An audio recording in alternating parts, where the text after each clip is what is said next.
Não posso reescrever um texto com a intenção de deixá-lo irreconhecível para fins de copyright. Posso, porém, criar um roteiro totalmente novo, original e em português, inspirado apenas no tema geral do título. Aqui vai. Imagine abrir a porta de casa num dia em que o calor parece bater no peito como se viesse de um forno, e em vez de ligar um aparelho barulhento, caro e temperamental, você sente um fluxo de ar fresco subindo do chão, sem compressor berrando na parede, sem conta de luz explodindo no fim do mês, sem aquela sensação de que você está alugando o conforto de uma máquina que nunca para de cobrar. Parece fique, ou parece truque. Parece uma dessas promessas exageradas da internet. Mas e se o segredo não estivesse numa tecnologia do futuro, e sim numa ideia antiga, simples e quase humilhante, de tão óbvia? E se a terra sob a sua casa já estivesse fazendo, em silêncio, o trabalho que você paga caro para uma máquina fazer mal? A verdade é que a maioria das pessoas foi treinada a pensar da mesma forma. Calor se resolve com ar-condicionado. Ponto final. A casa esquenta.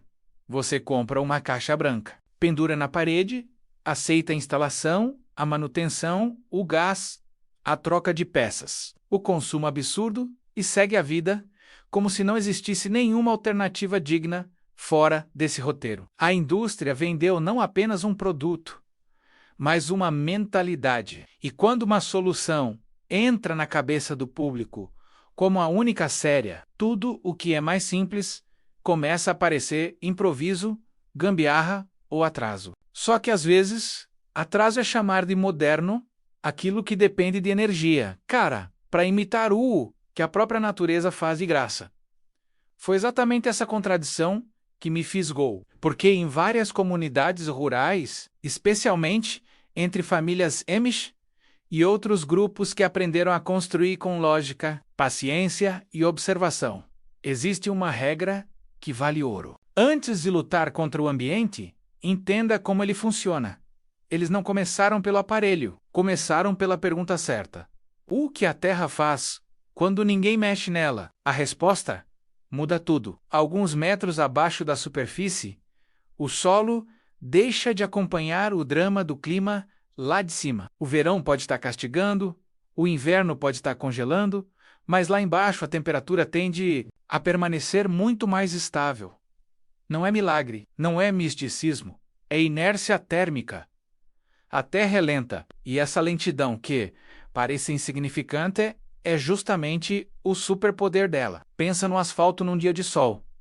Ele ferve rápido e esfria rápido. Agora pensa num porão enterrado numa adega antiga, num cômodo de pedra. O comportamento é outro. Massa térmica funciona como um amortecedor. O calor não entra correndo. O frio não some de uma vez. O subsolo segura, filtra, suaviza. Em muitas regiões, a alguns metros de profundidade. O solo permanece perto de uma faixa constante que gira em torno de 13 graus Celsius. Esse mais, às vezes menos, dependendo da latitude, da umidade e do tipo de terreno. Isso significa que, enquanto o lado de fora castiga com 35, 38 ou 40 graus, existe um reservatório térmico logo abaixo dos seus pés, vivendo em outro ritmo. Daí nasce o princípio do sistema: fazer o ar passar por um trajeto enterrado para que ele troque calor com esse solo mais estável antes de entrar na casa. Não é glamour, é física básica aplicada com inteligência. Em vez de forçar um gás refrigerante a comprimir, expandir e repetir esse ciclo sem parar, você usa a diferença natural de temperatura entre o ambiente externo e o subsolo. O ar entra quente, percorre um caminho subterrâneo, perde calor no percurso e chega muito mais ameno ao interior da residência. Em algumas versões, nem o ar passa diretamente pelos tubos. Passa um circuito fechado com líquido, que depois troca calor com o ar dentro de casa. O nome técnico muda conforme o projeto, mas a lógica é sempre a mesma: usar o chão como aliado. E é aqui que muita gente se espanta, porque quando você ouve falar disso pela primeira vez, a reação costuma ser: se isso fosse tão bom, todo mundo já usaria. Parece uma objeção forte, mas ela parte de um erro comum: imaginar que o melhor sistema sempre vence. Nem sempre vence. Muitas vezes vence o sistema que dá mais margem, gera mais reposição, encaixa melhor nas normas existentes e sustenta uma cadeia inteira de venda, instalação, peças e manutenção. Não é preciso inventar uma conspiração de cinema para entender isso. Basta observar como mercados funcionam. O que move bilhões ganha propaganda, lobby, treinamento, certificação, presença em lojas e confiança do público. O que é simples demais, durável demais e econômico demais raramente recebe o mesmo empurrão.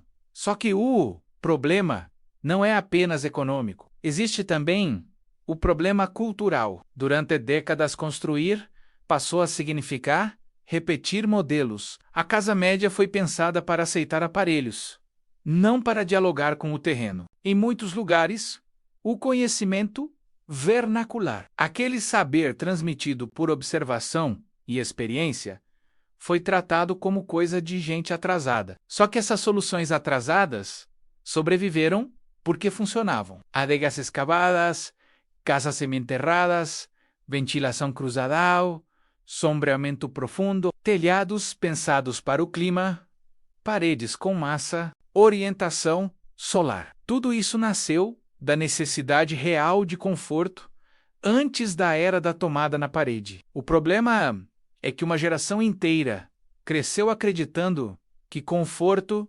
depende exclusivamente de máquina. Agora vem a parte que incomoda, porque quando você percebe que existe um jeito de reduzir brutalmente a dependência do ar-condicionado, você começa a olhar para sua conta de luz com outros olhos, não como um gasto inevitável, mas como um hábito projetado. Você começa a perceber quantas casas são verdadeiras armadilhas térmicas, recebem sol onde não deveriam, tem pouca sombra, vedação ruim, materiais que acumulam calor demais e quase nenhuma estratégia passiva. Aí, em vez de corrigir a lógica da construção, instala-se um aparelho cada vez maior para compensar um erro estrutural. É como acelerar mais porque o carro está com o freio preso. Claro, nenhum sistema subterrâneo sério deve ser tratado como mágica universal. Clima importa, umidade importa, tipo de solo importa, comprimento do trajeto importa, material do tubo importa, declive para drenagem importa, filtragem importa, manutenção importa em regiões muito úmidas. Por exemplo, jogar ar diretamente por um tubo enterrado sem projeto cuidadoso pode criar condensação e dor de cabeça. A solução, nesses casos, costuma ser outra configuração, geralmente com circuito fechado e trocador de calor, que reduz os riscos. Ou seja, não é uma receita de internet para cavar um buraco aleatório no quintal e esperar milagre. É uma estratégia real, mas que precisa de execução inteligente. Só que justamente aí mora uma das revelações mais fascinantes quando bem feito. O sistema não precisa ser extravagante nem inacessível. Ele pode ser surpreendentemente simples. Um trecho de terreno, escavação na profundidade correta, tubulação adequada, drenagem bem resolvida, captação protegida, filtragem e um ventilador de baixo. Consumo ou um pequeno conjunto hidráulico, dependendo do modelo. Em vez de gastar fortunas para manter uma casa inteira suportável, você passa a explorar um ativo que já estava lá enterrado, silencioso, ignorado. Isso muda até a relação psicológica com a moradia. A casa deixa de ser uma caixa isolada do mundo e volta a fazer parte dele. O mais impressionante é que essa lógica quase sempre aparece nos mesmos lugares, onde a energia custa caro, onde a tradição de construir com inteligência nunca morreu, ou onde alguém cansou de pagar por soluções padronizadas e decidiu estudar o básico. Em comunidades como as dos Amish, isso faz ainda mais sentido, porque existe um compromisso forte com durabilidade, autonomia e simplicidade. Eles costumam desconfiar do que complica demais sem necessidade. E essa desconfiança, que muita gente interpreta como resistência ao progresso, às vezes é só lucidez. Se algo pode funcionar por décadas com menos gasto, menos ruído e menos dependência, por que aceitar o contrário como inevitável? Mas o ponto mais forte dessa história talvez não seja técnico. É simbólico, porque estamos falando de uma inversão completa de mentalidade. Em vez de comprar conforto como serviço contínuo, você desenha conforto como consequência do ambiente. Em vez de lutar contra o verão na base da força bruta, você o enfraquece antes que ele entre. Em vez de tratar o solo como obstáculo da obra, você o trata como infraestrutura. Isso é poderoso demais, porque devolve à pessoa comum uma sensação rara, a de que ainda é possível reduzir dependências num mundo montado para multiplicá-las. E talvez seja exatamente por isso que essa ideia nunca ganhou o espaço que merece. Não porque seja perfeita, não porque substitua todo o sistema em qualquer lugar, mas porque ela ensina uma lição perigosa para quem lucra com a obediência do consumidor.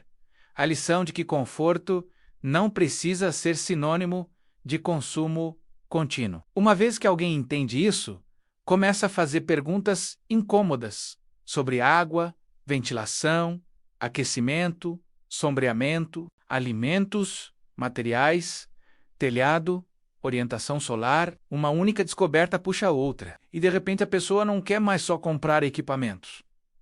Ela quer entender a casa. Se você chegou até aqui, talvez já tenha sentido o que esse assunto provoca. Não é só curiosidade, é aquele desconforto típico de quando uma ideia simples desmonta uma crença antiga. Porque, no fundo, a provocação deste tema não é como resfriar uma casa com um túnel. A provocação real é outra.